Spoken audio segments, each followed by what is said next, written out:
already know just where I be, dog.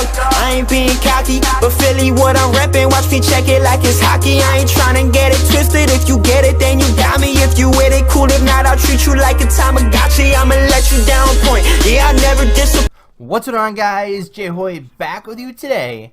Welcome back to some Call of Duty World War II ranked play. We're playing some hardpoint on the map Ardennes Forest, and we're gonna end up doing very, very well. Pretty close, throughout, but we end up just securing the victory, and we just end up taking over. But anyway, today, what we are talking about today is, as per usual, I was scrolling through Reddit. This is not sponsored or anything by them, but I scroll through Reddit a lot, and usually it's just a COD competitive one. I don't really go on any of the other ones, mainly just COD competitive. And today's video is on your screen now, and this person said, and I don't know who this person is, obviously, but this person said, can the pros stop GAing everything? Can we just play the damn game? Well, if you guys don't know what GAing is, it's gentleman agreement. Or gentleman's agreement, or whatever the correct word is. But basically, everyone just agrees to not use a certain something in the game. Which, I believe it is like the FG. There is, I think airborne is. And, there's a couple of it, like all the single shot weapons. There's a bunch of different things that the pros agreed to just not use. And they're not banned from the league, but they are gentleman's agreement.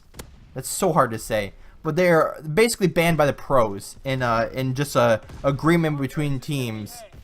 And I just wanted to touch on this subject. So this is a really interesting topic that has been coming up this year. That there is a lot of them. And with World War II, when it first came out, it was mainly the bar show. Meaning the bar was the main gun. We had a PPSH every once in a while, but everyone was using the bar. And when that happened, they nerfed it. And then became the FG show. And the FG show basically just turned into a 2-bullet kill from any distance. And it was just, kind of lame to watch. And I hate to say it, because I love watching competitive Call of Duty. But just guns like that should just not be in the game. So until, I guess, the developers, the game makers, whoever you want to blame for it, until they fix stuff like that, then they have to be, I guess, banned in a certain way.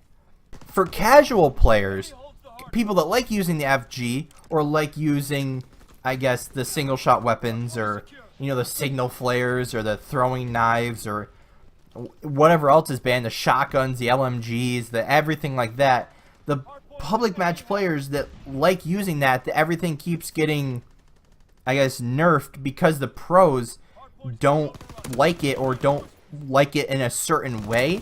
Then it's usually nerfed a bunch, and it's usually banned a bunch, and the game keeps changing, mainly for the pro game. However, obviously people in the public matches don't like that, because they just want to play the game, they just want to enjoy it, they just want to sit back, play whatever game modes, and enjoy their time playing. However, when I guess when I call them casual fans, when those guys don't understand competitive, and don't understand that as soon as the game comes out, the game's gonna change. I mean, it's always been that way, right? Look at any esport ever, and the game changes, right? League of Legends, CSGO, Overwatch, Halo, Gears of War, Call of Duty, Dota, I mean, PUBG, Halo, not Halo, H1Z1, Fortnite. Every game has updates. Every game changes stuff so that the game is fresh. However, in the state of Call of Duty, if you look at how the game was originally played when it came out, it was basically the airborne, because you could just sprint around and, kill people. And then you have to have something like flak jacket, so you'd have to have hunker on. But then they kind of nerfed airborne and changed around all the divisions, and just completely turn the game upside down and backwards to change it for the pro game, essentially, so they could, change up the play style of what people were using and people were liking. And they took a lot of things out, they added a bunch of new stuff, and it was a complete, I think they called it a division overhaul or something like that, and it completely changed the game. However, in the public match community, you know, they may not have liked that, because if they were constantly running a certain division that they absolutely loved, that fit their play style, or, you know, whatever the case was, they don't like that, and I get it.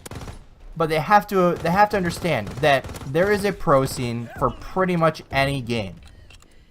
However, when you do have a pro scene, you're going to have a competitive rule set. And when you have a competitive rule set, that's not going to mean every gun in the game is going to be used in competitive. Or in the case of even like the score streaks, they changed it, but only for competitive. So now the fighter, or do they change it for public matches also? I don't remember, but everything is, you know, mismatched to where score streaks were harder to get and at higher points. They didn't change it for the entire game, but they just changed it for competitive. Now, if you're just changing the game strictly for competitive, then okay. But for people that play both public matches and competitive, going between the two is hard. That way, when you see the game constantly changing and huge updates happen, that a lot of it affects the pro game as well. It's not just public matches it affects.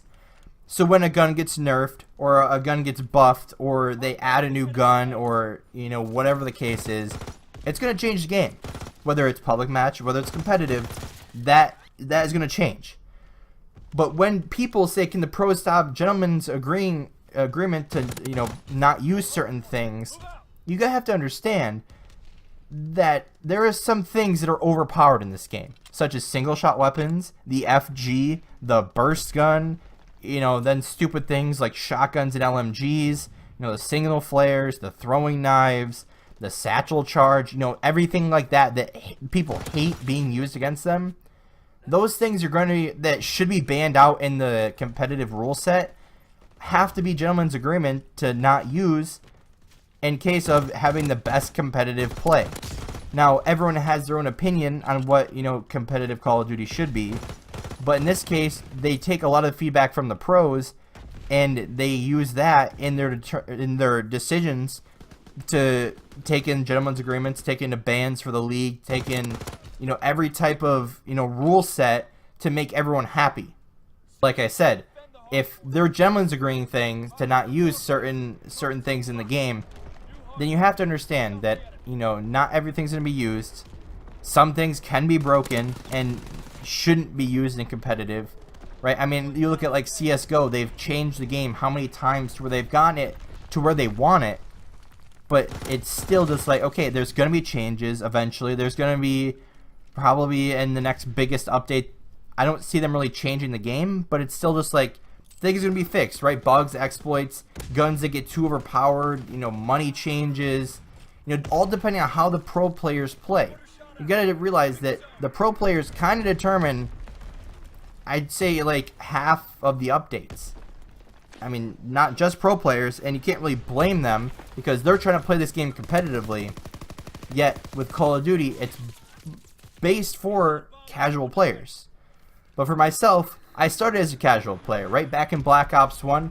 Myself, my brother, you know, all of our friends, all on the Xbox 360, you know, using the FAMAS, right? If we would have had competitive FAMAS back in the day, I probably would have went pro because I was dominant with it, right? I barely ever missed. I'd be top of the lobby every single time. You know, what was the game modes back then? Was it Demolition, Search and Destroy, and probably CTF? I mean, it would have been interesting, to say the least, but I don't know. You got to realize that people are saying, can we stop using this? Let's just play the game. You got to realize that there is a reason behind it. It's not just because they want something to talk about. It's not because they don't, like, you got to understand, you know, where the competitive players are coming from. You have to make the game fair. You have to make the game, you know, fun for everyone. And you overall just have to create the best competitive environment for the pro scene. But anyway, I think that's what I'm going to wrap it up here. I was kind of waiting to upload a Call of Duty video, especially with the upcoming rumored roster mania that's going to happen, depending on what happens with Optic and LG and FaZe and Rise and whoever else that's going to happen. I was waiting to make a Call of Duty video for that fact, but, you know, since the announcement for Optic is probably going to be made in the next Vision episode, that I'm probably just going to wait until that comes out. It was rumored for Wednesday, which I think was today or the 4th or something. No, I think it was the 4th, so I think it was Friday. But now they say it's going to be delayed. So the next Call of Duty video will probably be around Roster Mania. I don't know if I'm going to upload another one until then, but obviously we'll still have the NHL and Fortnite videos. But anyway, guys, I'm going to wrap it up here. If you did enjoy, hit the like button down below. If you have not already, hit that subscribe button. And as always, guys, we'll see you next time.